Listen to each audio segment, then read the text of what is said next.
Pues bueno, agraeixo aquesta pregunta perquè la veritat és que perquè els jugadors i l'equip puguen competir hi ha molta gent implicada treballant dia a dia. Hi ha un fum de tasques, som una directiva, estem formats per uns 25 membres, activament hi ha 14-15 que són els que porten el dia a dia, hi ha que organitzar tant l'apartat esportiu, organitzar el transport perquè els equips puguen desplaçar-se, arbitratges, horaris, reunions en l'Ajuntament, hi ha un fum de feina, material esportiu, equipacions, loteria, hi ha un fum d'actes i hi ha molta gent que, gràcies a Déu, està col·laborant, pares de jugadors, exjugadors, gent que ens porta seguint molts anys i que han donat un pas endavant per ajudar, i gràcies a aquesta gent, la gent del poble i de la comarca es poden dedicar a entrenar i a gaudir del nostre esport.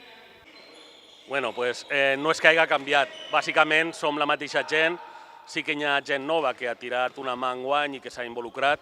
El que sí que hem notat és que hi ha un boom del handball aquí a Benicarló i a la comarca. Tenim més jugadors que mai i això implica que fa falta organitzar i fa falta més gent per portar el dia a dia, i a aquest nivell sí que ha canviat. Portem 5-6 anys que s'està desenvolupant el club. Antigament entre 6-7 persones se portava i avui en dia és impossible. Ho hem estructurat enguany fent subgrups. Hi ha un grup que s'encarrega de xarxes socials i comunicació en premsa i mitjans de comunicació, que fan una labor molt bona. Hi ha un grup que se dedica al tema de loteria, socis, patrocinis, i després està la gent que s'encarrega del material esportiu, hi ha gent que s'encarrega en relacions amb la federació, amb l'Ajuntament, el tema d'horaris. Estem dividits en subgrups, pràcticament com si fos una empresa.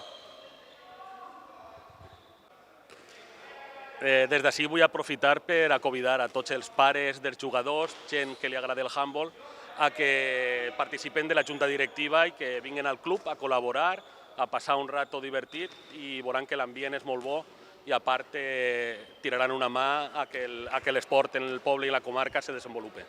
Vinga, animeu-vos. Handbolitza't!